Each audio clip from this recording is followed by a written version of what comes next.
आयुष्य म्हणजे सतत धावपळ नव्हे, तर थांबून स्वतःला अनुभवणं आहे. जेव्हा आपण शांत बसतो तेव्हाच आपल्याला आपल्या अस्तित्वाची खरी ओळख होते. प्रत्येक नातं विश्वासावर उभं असतं. विश्वास गेला की नातं रिकामं होतं, पण विश्वास जपला तर साधं नातंही आयुष्यभर टिकतं. जगण्यात खूप लोक भेटतात, पण मनात ठसा उमटवतात तेवढेच लोक जपून ठेवा, कारण नाती संख्येने नाही तर भावनेने मोठी होतात. जग जिंकणं कठीण नाही, पण स्वतःच्या मनावर विजय मिळवणं खूप कठीण आहे, कारण मनच माणसाचा खरा मित्र आणि खरा शत्रू असतं. आयुष्य खूप प्रश्न विचारतं, पण उत्तर वेळ देतो. म्हणूनच संयम ठेवला तर कठीण रस्ता सुद्धा सोपा वाटतो. खरा श्रीमंत तो नाही ज्याच्याकडे भरपूर पैसा आहे, तर तो आहे ज्याच्याकडे मनापासून साथ देणारे लोक आहेत.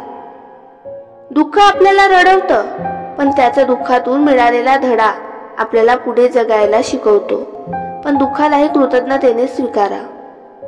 शब्द हे दुधारी शस्त्र आहे, जे जखम करू शकतात आणि औषधही ठरू शकतात.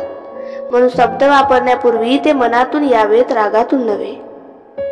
जगण्याचं खरं सौंदर्य हे इतरांना खुश करण्यात नसतं, तर स्वतःशी प्रामाणिक राहण्यात असतं. स्वतःशी प्रामाणिक राहिलं की जग आपोआप बदलतं. आपल्याकडे जे आहे त्याची कदर करा, कारण जे हरवून जातं त्याची किंमत खूप उशिरा समजते. जोपर्यंत आपण स्वतःवर विश्वास ठेवत नाही, तोपर्यंत जग आपल्यावर विश्वास ठेवणार नाही. आत्मविश्वास हीच यशाची पहिली पायरी आहे.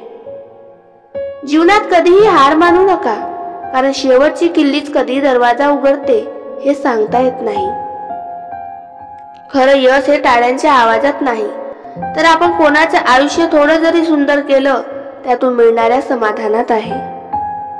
एखाद्याच्या चेहऱ्यावर हसू फुलवण्यासाठी केलेली छोटीशी कृती हीच आपल्या आयुष्याची खरी श्रीमंती असते.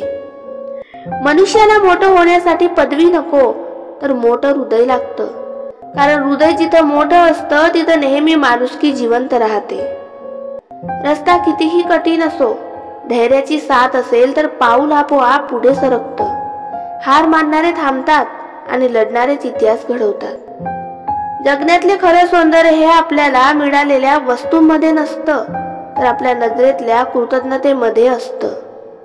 जगात सर्वात मोठं देणं म्हणजे वेळ, कारण पैसा परत मिळतो पण वेळ कधीच मिळत नाही.